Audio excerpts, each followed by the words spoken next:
Dr. Nabreth, my fellow Americans, I am delighted at the chance to speak at this important and this historic institution. Howard has long been an outstanding center for the education of Negro Americans.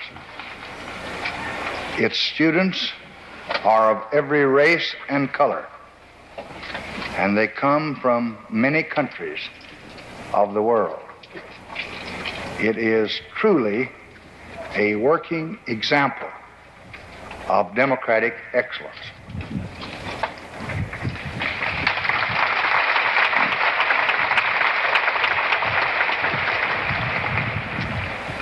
Our earth is the home of revolution. In every corner of every continent, men charged with hope contend with ancient ways in the pursuit of justice. They reach for the newest of weapons to realize the oldest of dreams, that each may walk in freedom and pride, stretching his talents, enjoying the fruits of the earth. Our enemies may occasionally seize the day of change, but it is the banner of our revolution they take.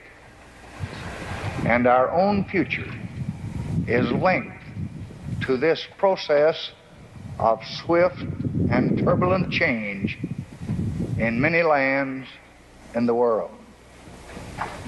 But nothing in any country touches us more profoundly, and nothing is more freighted with meaning for our own destiny than the revolution of the Negro American. In far too many ways, American Negroes have been another nation, deprived of freedom, crippled by hatred, the doors of opportunity closed to hope.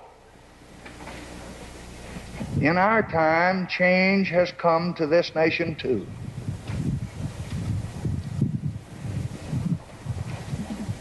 The American Negro, acting with impressive restraint, has peacefully protested and marched, entered the courtroom and the seats of government, demanding a justice that has long been denied. The voice of the Negro was the call to action. But it is a tribute to America that, once aroused, the courts and the Congress, the President, and most of the people have been the allies of progress.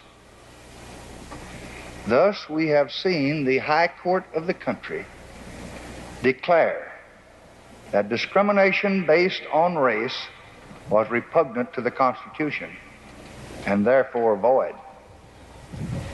We have seen in 1957 and 1960 and again in 1964 the first civil rights legislation in this nation in almost an entire century.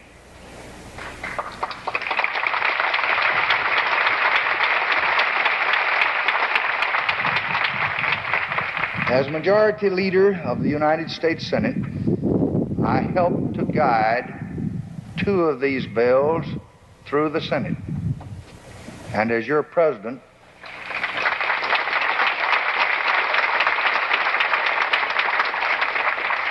I was proud to sign the third.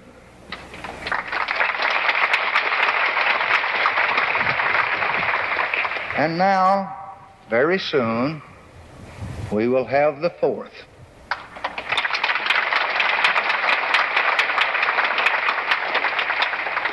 A new law guaranteeing every American the right to vote.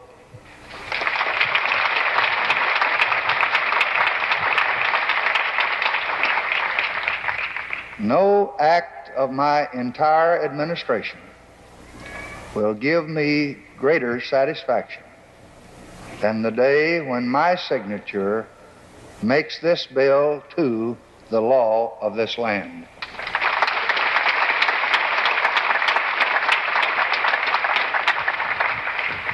The Voting Rights Bill will be the latest and among the most important in a long series of victories.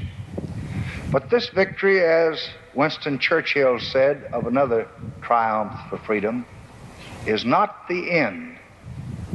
It is not even the beginning of the end. But it is perhaps the end of the beginning. That beginning is freedom. And the barriers to that freedom are tumbling down.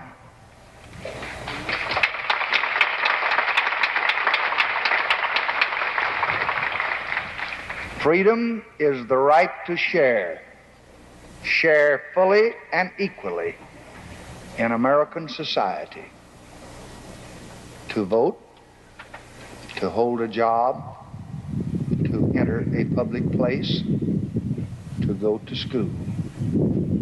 It is the right to be treated in every part of our national life as a person equal in dignity and promise to all others.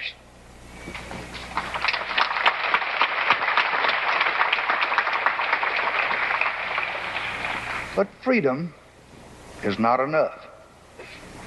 You do not wipe away the scars of centuries by saying now, you are free to go where you want, and do as you desire, and choose the leaders you please. You do not take a person who for years has been hobbled by chains and liberate him, bring him up to the starting line of a race, and then say, you are free to compete with all the others, and still justly believe that you have been completely fair. Thus, it is not enough just to open the gates of opportunity. All our citizens must have the ability to walk through those gates.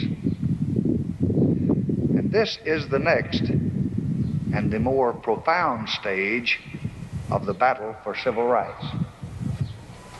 We seek not just freedom, but opportunity. We seek not just legal equity, but human ability. Not just equality as a right and a theory, but equality as a fact and equality as a result.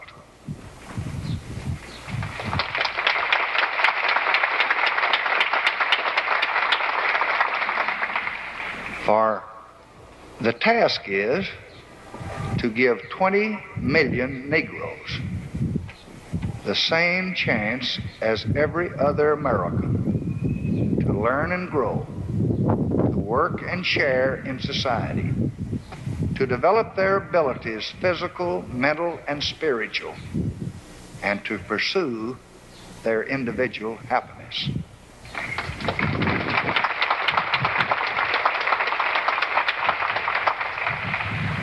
To this end, equal opportunity is essential, but not enough. Not enough. Men and women of all races are born with the same range of abilities.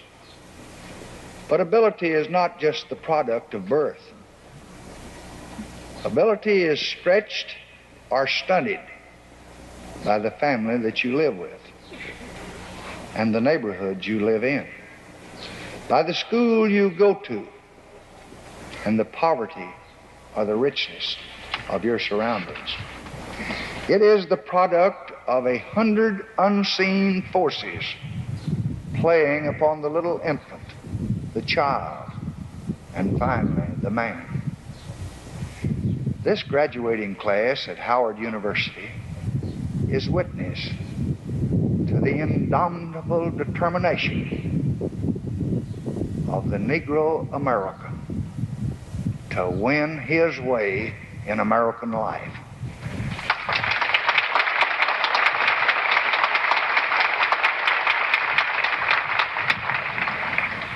The number of Negroes in schools of higher learning has almost doubled in 15 years.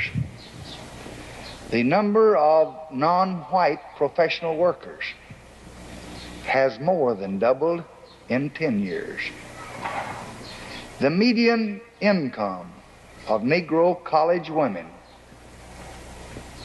tonight exceeds that of white college women. And there are also the enormous accomplishments of distinguished individual Negroes, many of them graduates of this institution, and one of them the first lady ambassador in the history of the United States.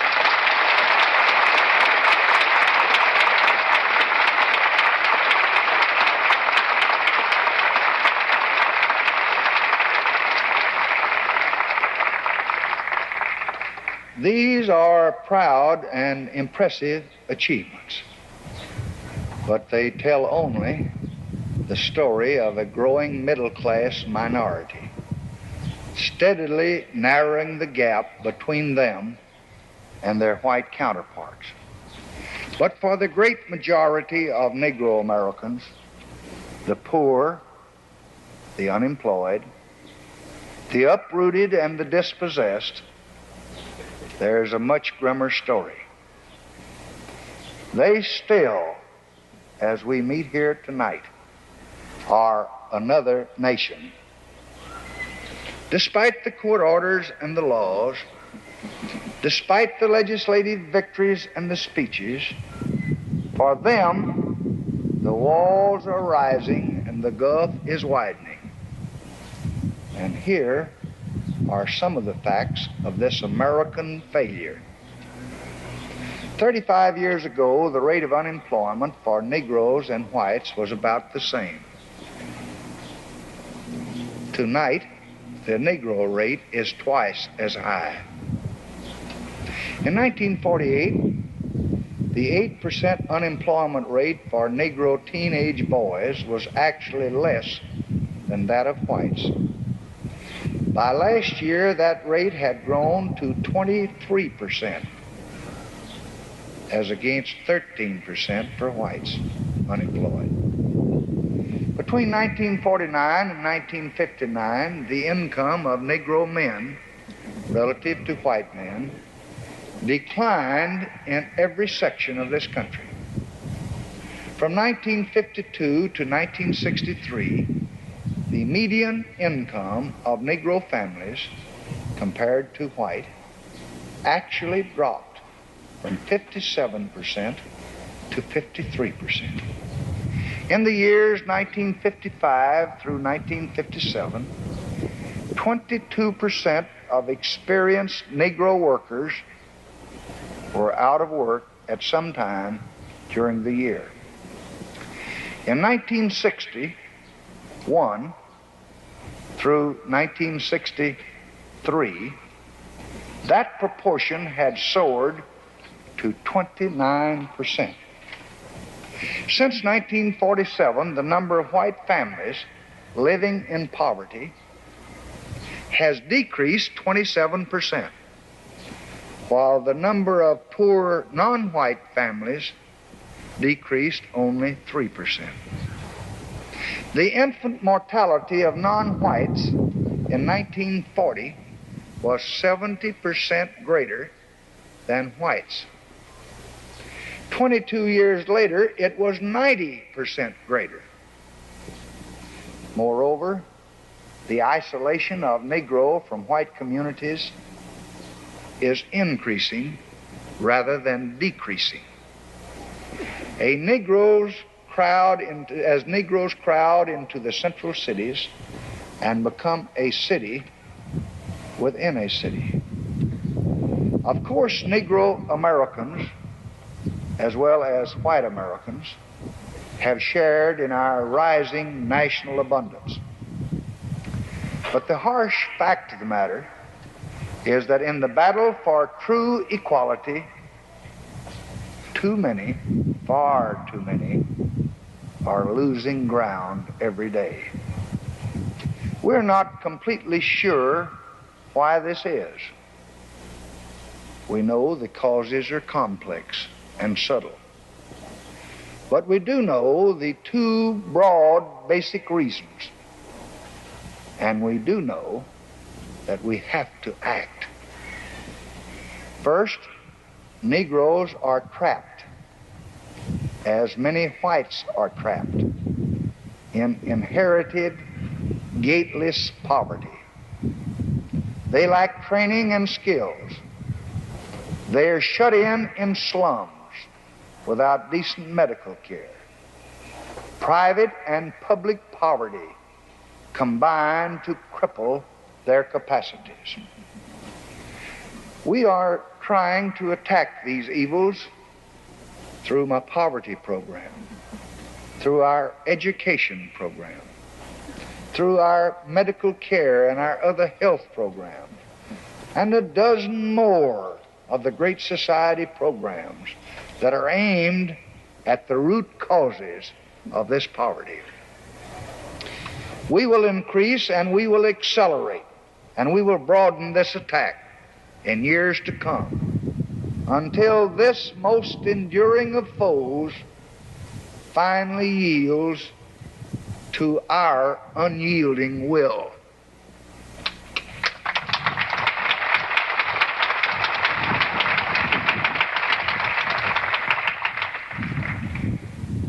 But there's a second cause, much more difficult to explain, more deeply grounded, more desperate in its force.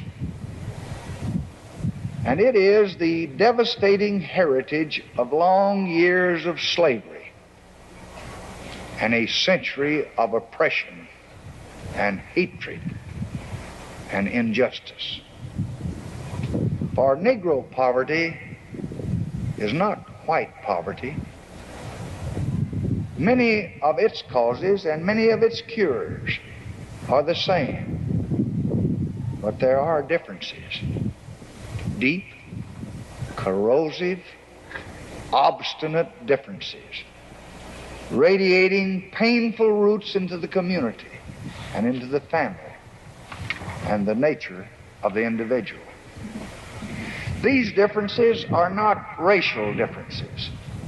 They are solely and simply the consequence of ancient brutality, past injustice, and present prejudice.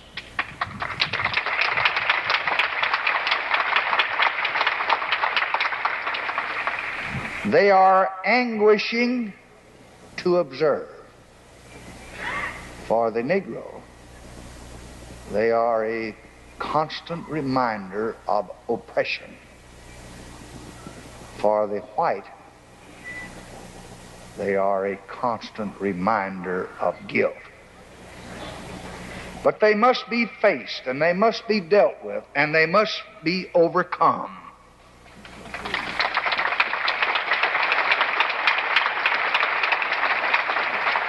If we are ever to reach the time when the only difference between Negroes and whites is the color of their skin.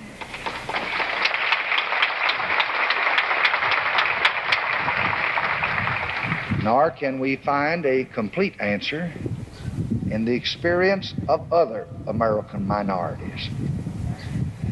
They made a valiant and a largely successful effort to emerge from poverty and prejudice. The Negro, like these others, will have to rely mostly on his own efforts. But he just cannot do it alone. For they did not have the heritage of centuries to overcome. And they did not have a cultural tradition which had been twisted and battered by endless years of hatred and hopelessness. Nor were they excluded these others because of race or color, a feeling whose dark intensity is matched by no other prejudice in our society. Nor can these differences be understood as isolated infirmities. They are a seamless web. They cause each other. They result from each other. They reinforce each other. Much of the Negro community is buried under a blanket of history and circumstance. It is not a lasting solution to lift just one corner of that blanket. We must stand on all sides, and we must raise the entire cover if we are to liberate our fellow citizens.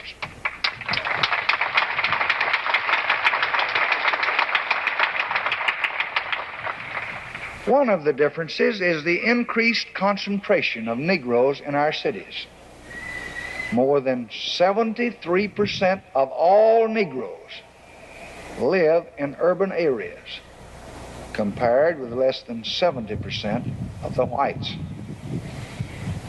Most of these Negroes live in slums. Most of these Negroes live together, a separated people. And men are shaped by their world. When it is a world of decay, ringed by an invisible wall, when escape is arduous and uncertain, and the saving pressures of a more hopeful society are unknown, it can cripple the youth and it can desolate the men. There is also the burden that a dark skin can add to the search for a productive place in our society. Unemployment strikes most swiftly and broadly at the Negro. And this burden erodes hope. Blighted hope breeds despair. Despair brings indifference to the learning which offers a way out. And despair coupled with indifference is often the source of destructive rebellion against the fabric of society. There is also the lacerating hurt of early collision with white hatred or prejudice, distaste or condescension. Other groups have felt similar intolerance. But success and achievement could wipe it away. They do not change the color of a man's skin. I have seen this uncomprehending pain in the eyes of the little young Mexican-American school children that I taught many years ago. But it can be overcome. But for many, the wounds are always open. Perhaps most important, its influence radiating to every part of life is the breakdown of the Negro family structure. For this, most of all, white America must accept responsibility. It flows from centuries of oppression and persecution of the Negro man. It flows from the long years of degradation and discrimination which have attacked his dignity and assaulted his ability to produce for his family. This, too, is not pleasant to look upon. But it must be faced by those whose serious intent is to improve the life of all Americans.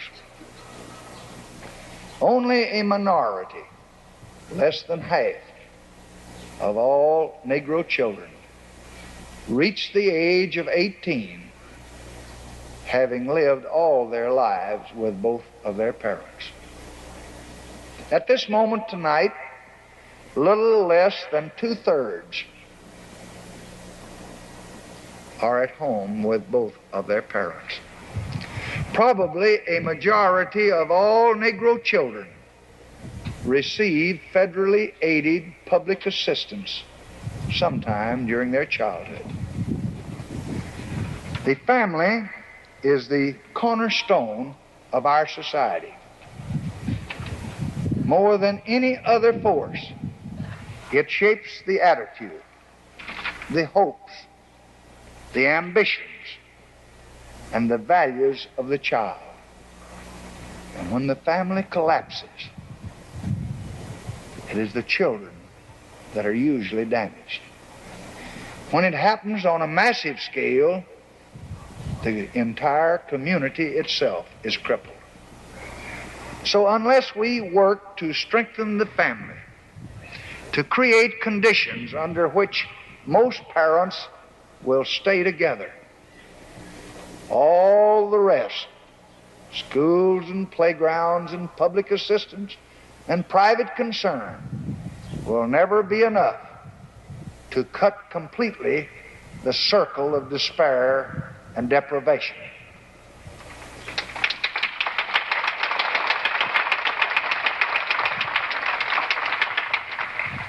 There is no single easy answer to all of these problems. Jobs are part of the answer.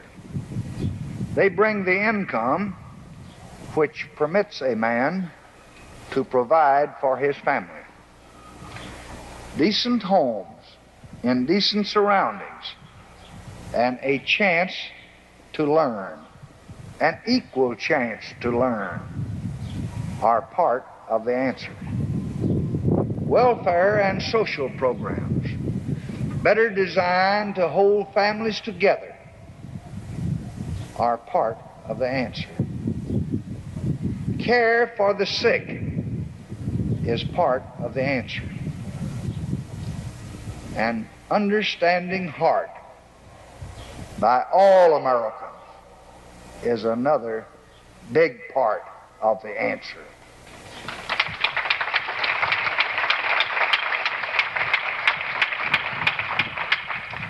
And to all of these fronts and a dozen more, I will dedicate the expanding efforts of the Johnson administration.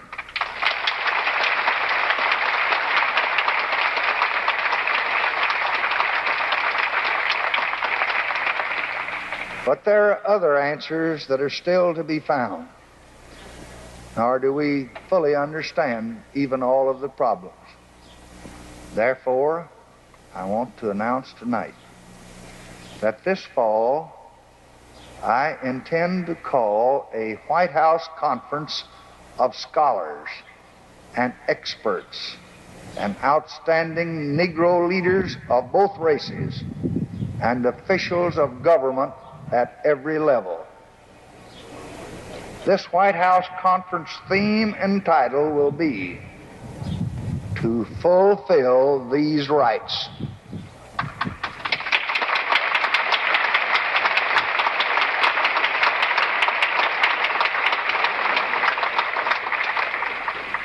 Its object will be to help the American Negro fulfill the rights which, after the long time of injustice, he is finally about to secure.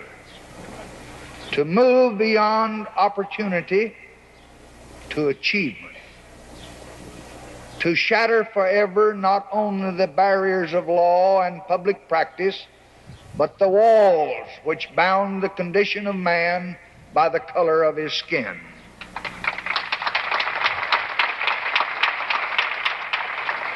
To dissolve as best we can the antique enmities of the heart which diminish the holder, divide the great democracy, and do wrong, great wrong, to the children of God. And I pledge you tonight that this will be a chief goal of my administration and of my program next year and in the years to come.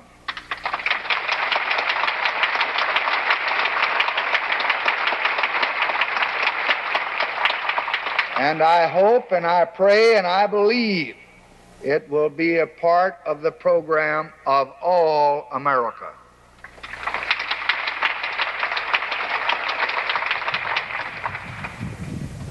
For what is justice? It is to fulfill the fair expectations of man. Thus, American justice is a very special thing. Far from the first, this has been a land of towering expectations. It was to be a nation where each man could be ruled by the common consent of all, enshrined in law, given life by institutions, guided by men themselves, subject to its rule. And all of every station and origin would be touched equally in obligation and in liberty. Beyond the law lay the land. It was a rich land, glowing with more abundant promise than man had ever seen. Here, unlike any place yet known, all were to share the harvest.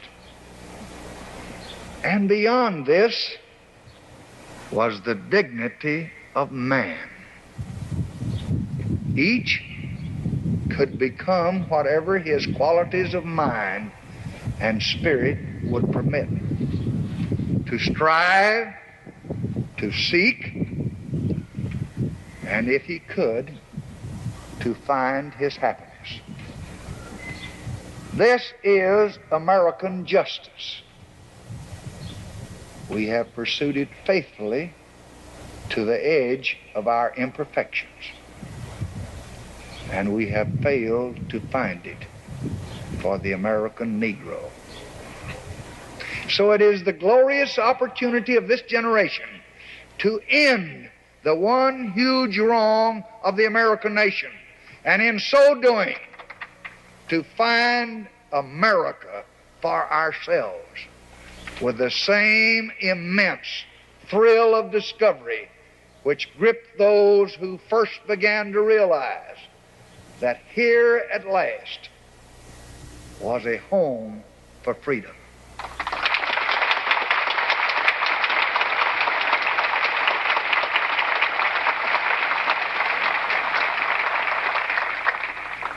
And all it will take is for all of us to understand what this country is and what this country must become.